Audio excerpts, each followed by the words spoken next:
a.m. Big 10 usually game of the week or Big 12 or whatever. The highest ratings of that time slot came when? That's right, when Notre Dame was there. You could not like them. You could hate them. You could say we haven't won since the 80s. Whatever. Call us whatever you want, but it ain't irrelevant. So let's get that straight right now. So we transition from the biggest game of the year to the biggest game of the year. There is a lot at stake this week. Our home win streak of 26 games, very impressive.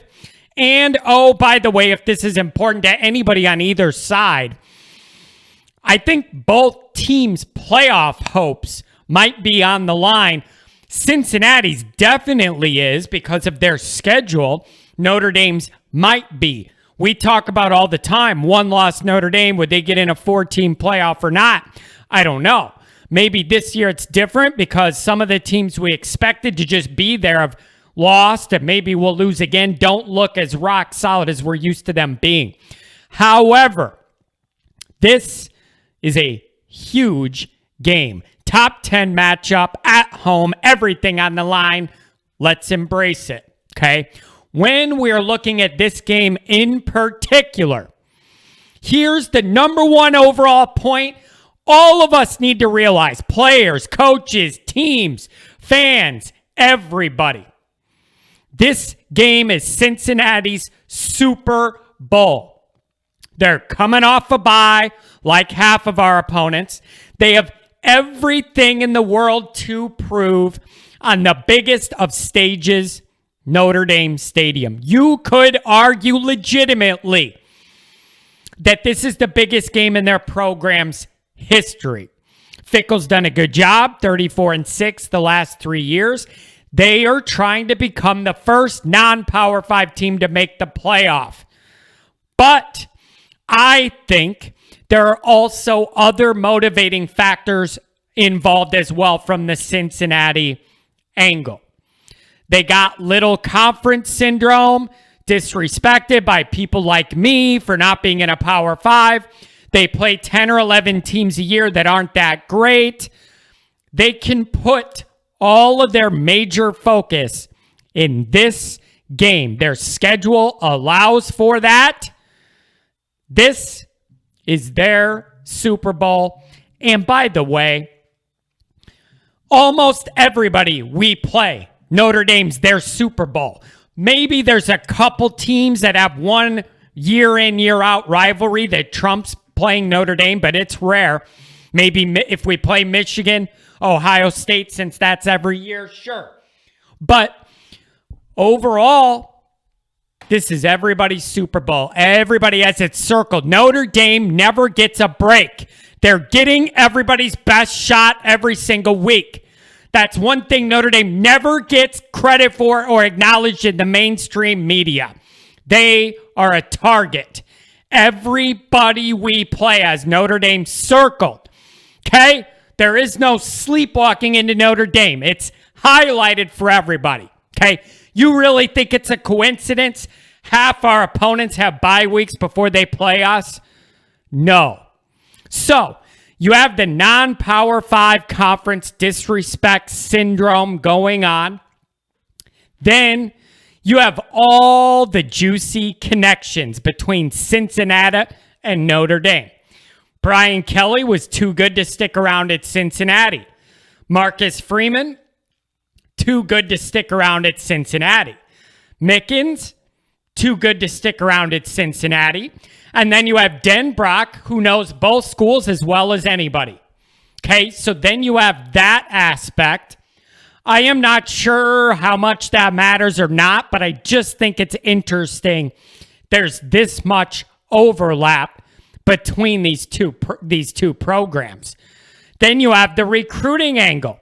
Some of these Cincinnati players are probably saying, Ohio State didn't want us, even in state. Notre Dame didn't offer me, didn't want me. Okay, watch us come to your place and beat you in front of everybody. That's their mentality. That's the correct mentality they should have. And if I was a Cincinnati fan, I'd want them to have. Okay? So in terms of motivation, Cincinnati's going to be fully motivated, fully engaged, fully prepared after a half a month to do so. They are going to be ready to go. Mentality is key to football. These boys are going to be ready, and you could count on it. Notre Dame needs to match that energy or else. Match the energy or else.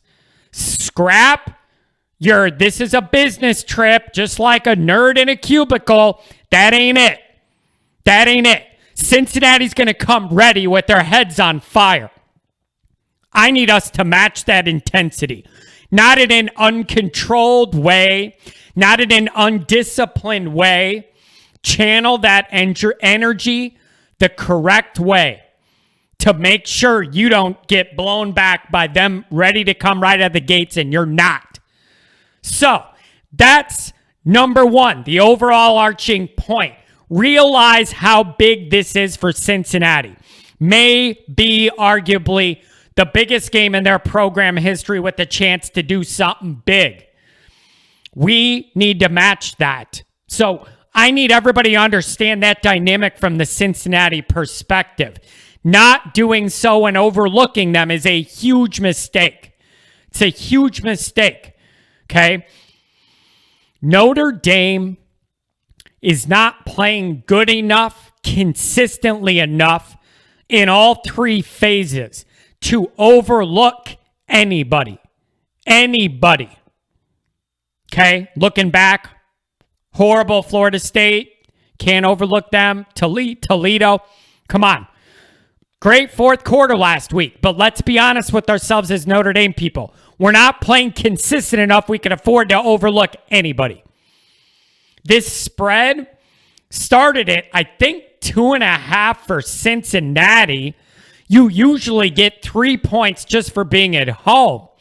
So they got us 5 or 6 points worse than Cincinnati, even at home, is what Vegas has us. Now, I don't know if that line's moved since I last looked or whatever.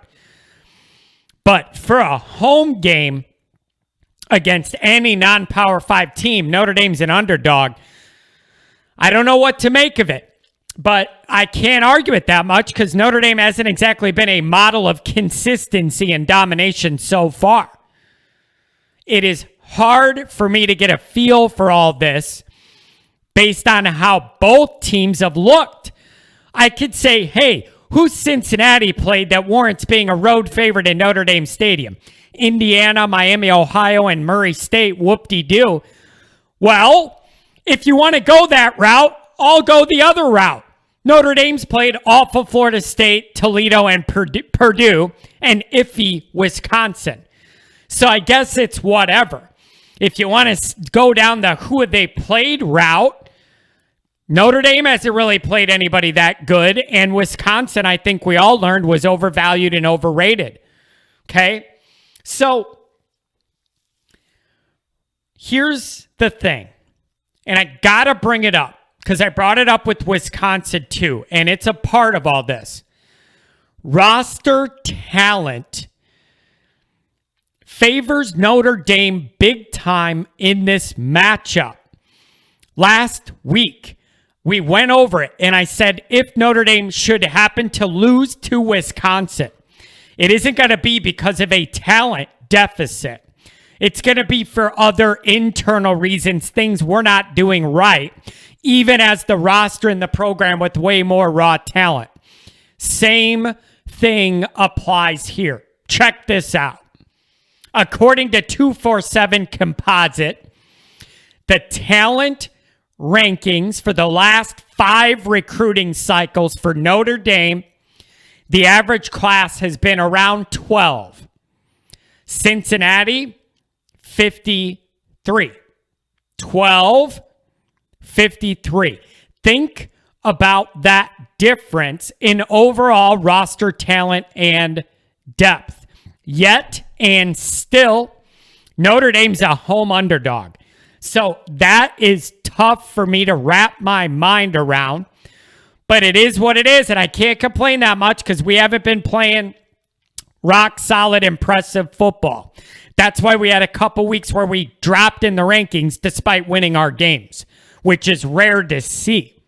Rare to see. So when you have the major question marks Notre Dame still has in certain areas, this is what you get. Call it disrespect. Call it whatever you want. It is what it is, and there's only one way to change the narrative, and that's to go win a ball game. Go win this ball game at home.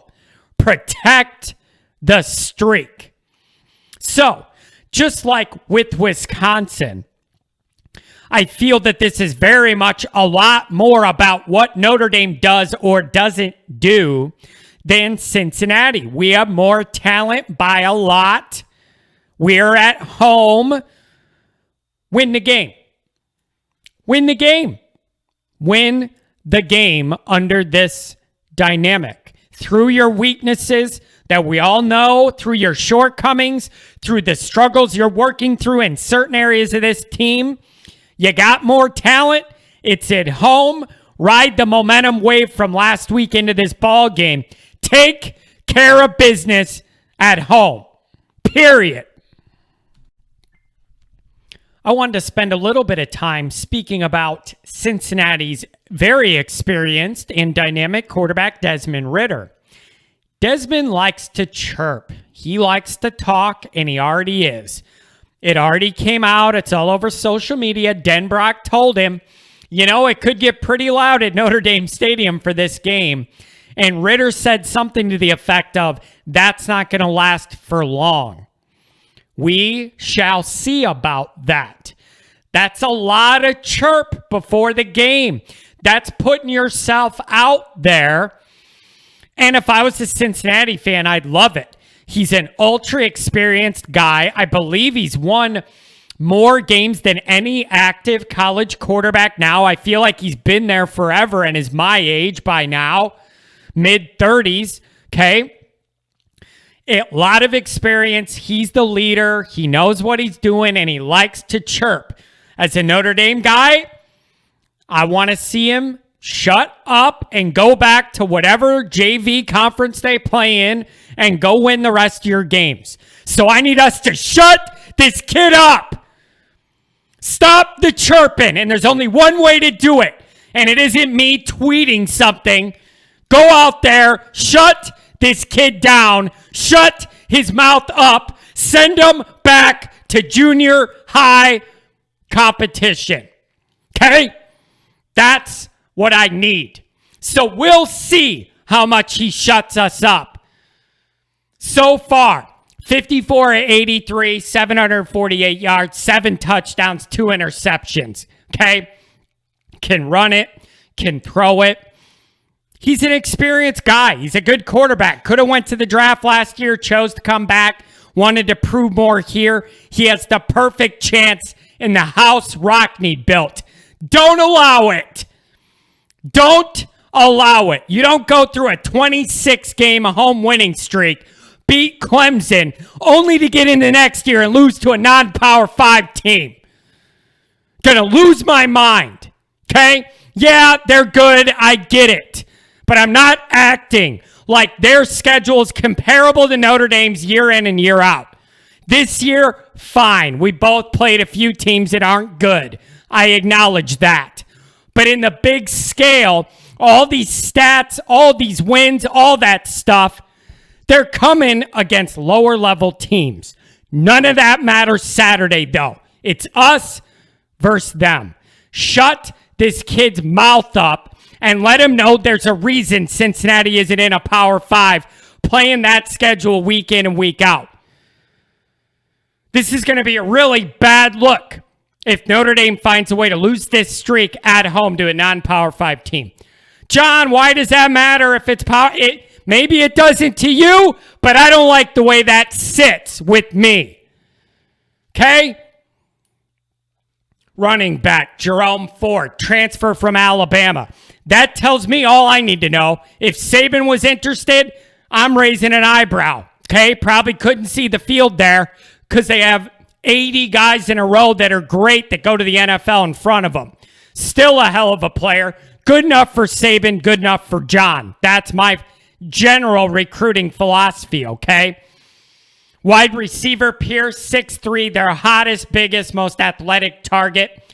And oh, by the way, let us not forget one Michael Young that we're all very familiar with. Out of sight, out of mind. He's going to be back in your sight and your mind at a very familiar place this weekend. Very interested to see how that goes as well. I need our defense to pick up right where we left off last week. You must find a way to ride that momentum, that energy, and have it carry over.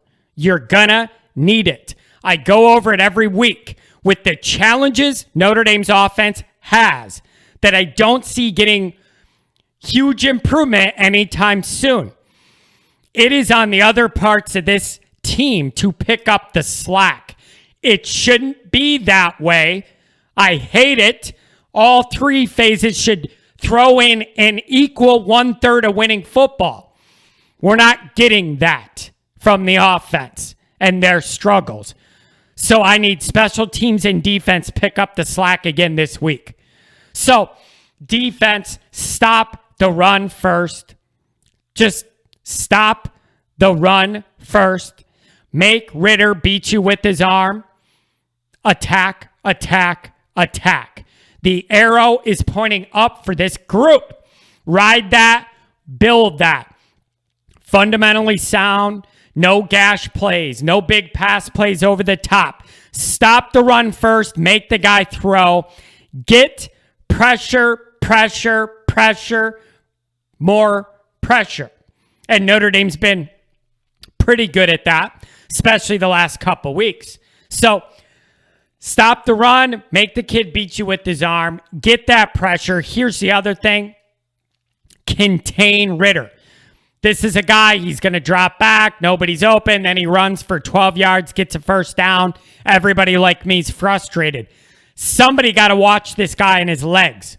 Somebody, anybody has to be looking for that, prepping for that, being ready for that possibility. Okay? So, stop the run, control Ritter, pressure, pressure, pressure, and then when the ball's in the air, go and get it. And when we get it, boys, that's when we go on offense. But then what happens? Are we going to be able to do anything? Like, that's where this program has me right now. I went into full Knute Rockne mode, but I got to stop with. And once we get the ball, that's when we try and do something. That's when we try and do something. That's where a lot of my anxiety still lies with this ball game. Okay, the offensive side of the ball. My confidence is growing in this defense. That people are getting comfortable, finding their role. Freeman is learning who he could use, where, what package to use, where. Guys are flying around more free. It doesn't look like it's so, like in the first game, you could tell there was some hesitation, a little discomfort.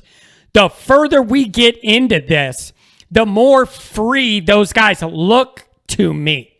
Guys with that freedom play great and make plays. So I have a rising confidence in the Freeman factor. It's the other side of the ball that has me tossing and turning all night. On offense, here we are again. It's impossible for me to ever really give a prediction of how Notre Dame games will go this year because of the major ongoing offensive question marks with the offensive line, what quarterback's healthy or even gives us the best chance to move the ball and score with the offensive line. Because of all this, I don't ever know what I'm going to get. Like at least last year with that offensive line, I knew we'd probably be able to run the ball against most people. Like I just knew we were going to be able to do that. In this dynamic, I don't trust anything. I don't know what I can rely on.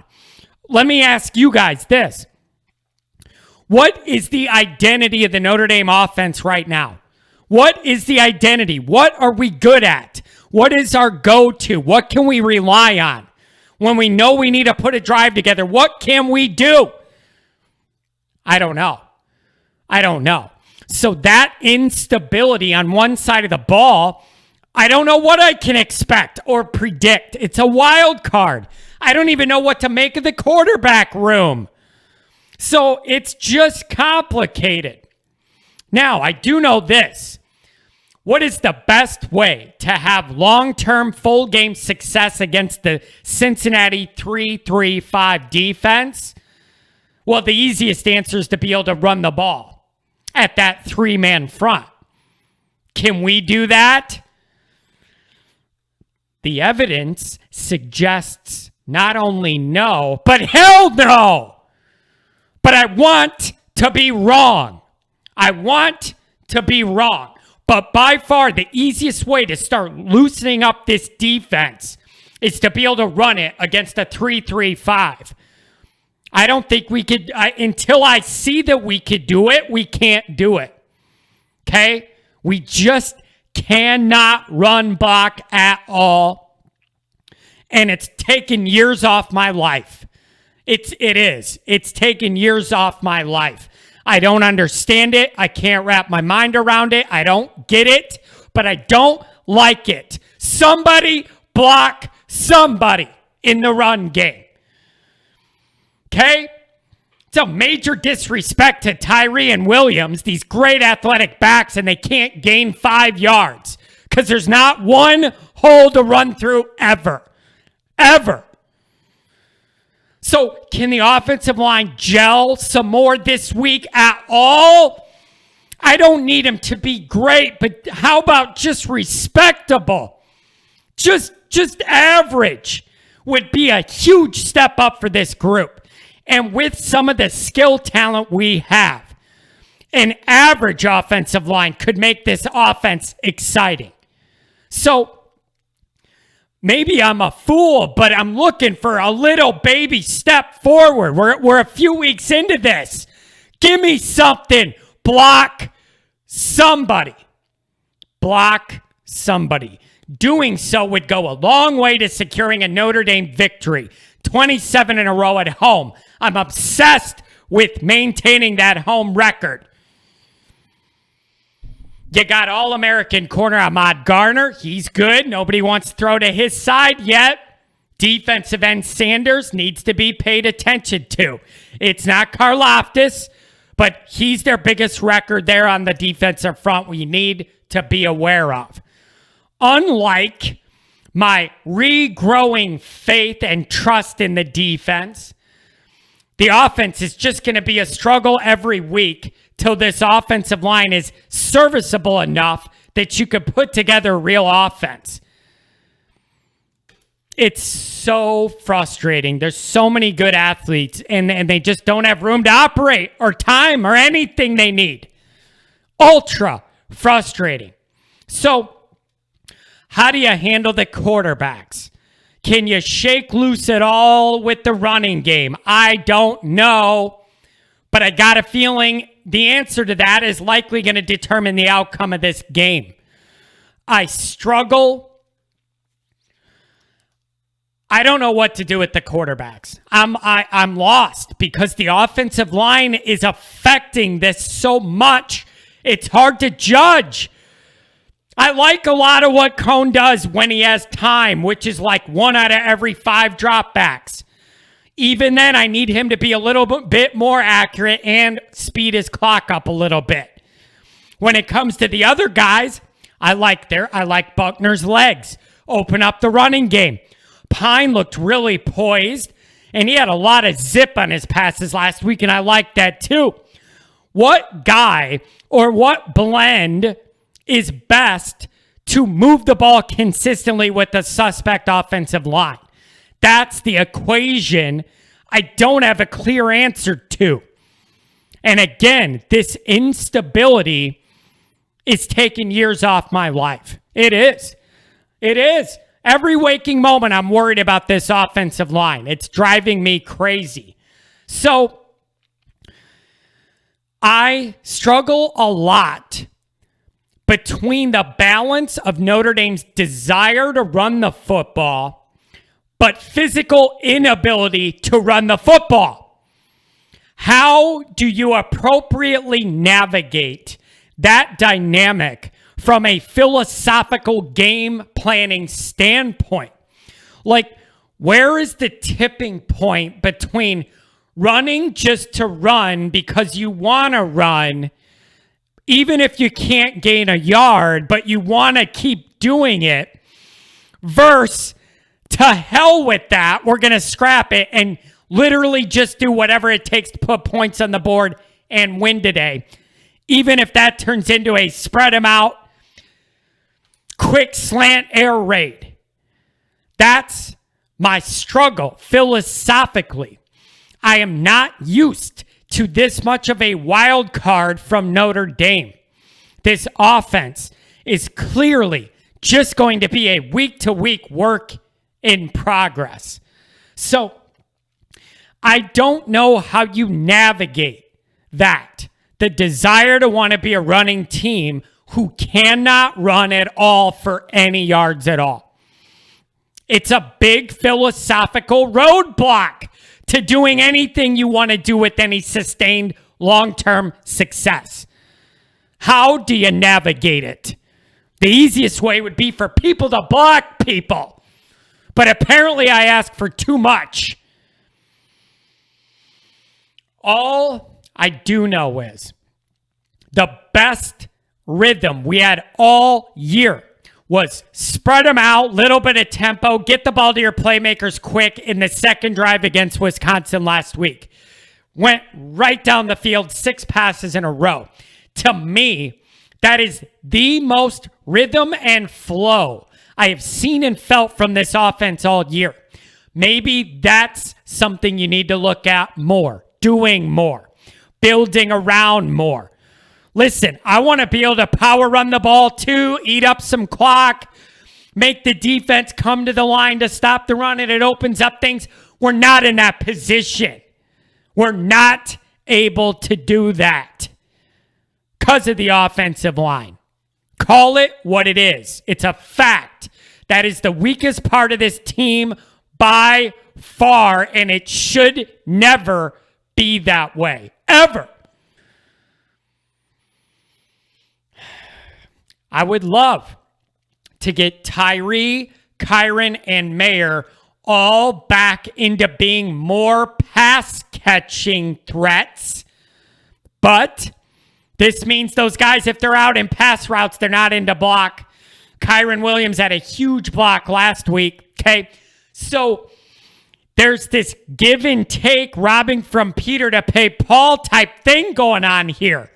There is no good answer except for linemen, learn how to do your job.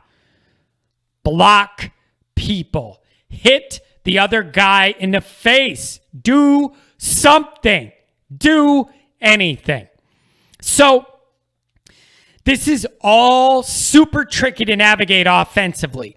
What do you want to do versus what can you do? It's a very limited offense right now. But one thing I know is there's a lot of skill talent on it. But the bones and the skeleton have to be strong to support them. Right now, they got arthritis, bro. They got osteoporosis in those bones. And it's driving me insane. So, I'm going to throw something out there. Bold take, hot take, whatever. This might end up on the Twitter account, Cold Takes Exposed, or whatever. I have no evidence to support what I'm going to say at all, which is atypical for a position I take on this show. I don't know why, but a part of me thinks we might be able to run the ball a little better this week. Just enough to open things up. I don't know why I think that, why I feel that. I just feel like maybe somehow this is the week we find a little bit more space. Maybe a little bit. Maybe this is just what I want to happen. I don't know. But maybe this is the week. I'm open to it. But until I see it, I can't believe it. Okay? I can't believe it. But I want to see it. I just feel like at some point something's got to give here. Find some rhythm. Guys get more comfortable together in their roles. Something has to give somewhere because we're living on the edge. I mean, we're living on the borderline of disaster with this offensive line play, and we've managed to be undefeated up to this point. So I'm just so uncomfortable thinking about this offense. What quarterback to play in? What situation? What do you run? What do you want to do? What can you do? What can't you do? These are questions nobody can answer but Reese, Kelly, and Quinn. Get in a room and figure out a creative, effective game plan. Show that you are worth the money you're getting paid by navigating your weaknesses and accentuating your strengths. You got to find a way to mitigate this offensive line. Work around it, win in spite of it, whatever. But you got to come up with a plan that isn't first and second down running into a wall, then we're in third and long. Get creative. We have good skill talent all over. Use it. Find a way to use it. Okay? So here we are again in yet another game that I feel the defense is going to keep us in it. Will the offense do their part and pull their weight? I don't know. But I will say this. Notre Dame finds a way to get by this game with a win, even with our shortcomings and obvious struggles. The schedule lightens up, and it lightens up a lot. There are some big opportunities ahead for Notre Dame if they get by this game. So all the focus has to be on this ball game, get by it, and we'll move on. But that schedule doesn't look nearly as daunting as it did a month ago after we've seen some teams play. Some rise, some fall. But I think Notre Dame's going to be in a really uniquely good position if they win this ball game. Okay? Moving on to special teams. You know what I want. Give me more punt returns. Give me more kick returns. If it's working, don't change it. I hope Polian, Kelly, everybody, whoever's involved, saw with their own eyes the value a kick return for a touchdown could provide the team. Change the momentum of the entire ball game. Let your athletes be athletes. Please. They deserve that. The team deserves that. Let your athletes be athletes. You'll be happy with the results. Okay? Notre Dame needs as many points on the board and yardage gained from special teams and defense as possible. Notre Dame does not have the luxury to be conservative in this regard at all with the questions the offense has. So, this is a very interesting matchup with a lot to consider. The stakes are high. I love that the game's at Notre Dame. If this was a night game there, my anxiety would be ramped up even more.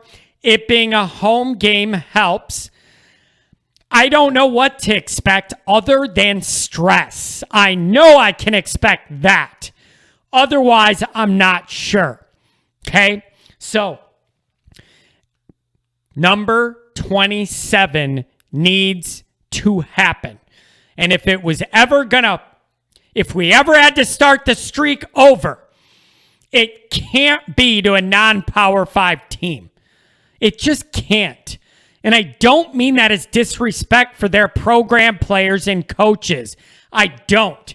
It's just a different brand of football week in, week out than a Power 5 schedule. That's all I'm saying. And it's factual. You can't lose that streak here.